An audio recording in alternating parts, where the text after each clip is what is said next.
55 തൊട്ട് 60 ഉള്ളിൽ ഒരു 60 രൂപയ്ക്കൊക്കെ ചോദിച്ചാൽ വാങ്ങിക്കാൻ പറ്റും. പക്ഷേ ഒരു പശുവായിട്ട് വാങ്ങിക്കുമ്പോഴും 4-5 ഒരുമിച്ച് എടുക്കും. നമ്മൾ ആവറേജ് ഇട്ടിട്ടാണ് വാങ്ങിക്കുക.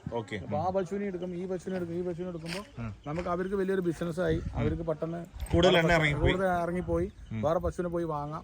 അപ്പോൾ അവരെന്ത് ചെയ്യും? ചെറിയ ലാഭത്തിൽ കണക്കൂട്ടും. ചെറിയ ലാഭം കിട്ടിയാൽ മതി. ഒരു പശുവിന് 1000, 1500, 2000 കിട്ടിയാൽ മതി എന്ന് പറഞ്ഞിട്ട് അവർ അത് കൊടുക്കും. നേരെ മറിച്ച് ഒരു പശു ഉള്ളൂ എന്ന് പറഞ്ഞെങ്കിൽ പിന്നെ ബാക്കിയുള്ള പശുക്കളെ അവർ നോക്കണമല്ലോ. അപ്പോൾ അവർ നല്ല വില കിട്ടിയാലാണ് കൊടുക്കുക. അത് ഏത് കെട്ടിത്തരക്കാരനും അങ്ങനെ കൊടുക്കുള്ളൂ. ഈ പശുക്കളൊക്കെ ഈ പശുക്കൾ ക്രോസ് ബ്രീഡുകളോ, ഇതൊക്കെ ജേഴ്സി HF ക്രോസുകളാണ്. ഇതൊക്കെ ഇനി 25 ദിവസം ഉള്ളത്. അതിന് മടി വരണമെങ്കിൽ 25 ദിവസം പിടിക്കും. ഒന്നും ആയിട്ടില്ല. അതൊന്നും ആയിട്ടില്ല. അത് 207 ദിവസമായിട്ടുള്ളൂ. 252 ദിവസത്തിലാണ് പശു പ്രസവിക്കുള്ളൂ. ഇത് ഇനിയും 10-15 ദിവസത്തോളം ഇത് വരും. ഇതൊക്കെ ഒരു 65 രൂപ, ഇതൊരു 55 രൂപ. ഇത് വീട്ടാവശ്യത്തിന് 2 നേരം 8-ഉം 4-ഉം ഒക്കെ ഇത് കിട്ടുള്ളൂ. അത് വീട്ടാവശ്യത്തിനുള്ളത് വേണ്ടിയുള്ള പശുക്കളെ കാണുന്നില്ലല്ലേ? അങ്ങനെയുള്ള പശുക്കളാണ്.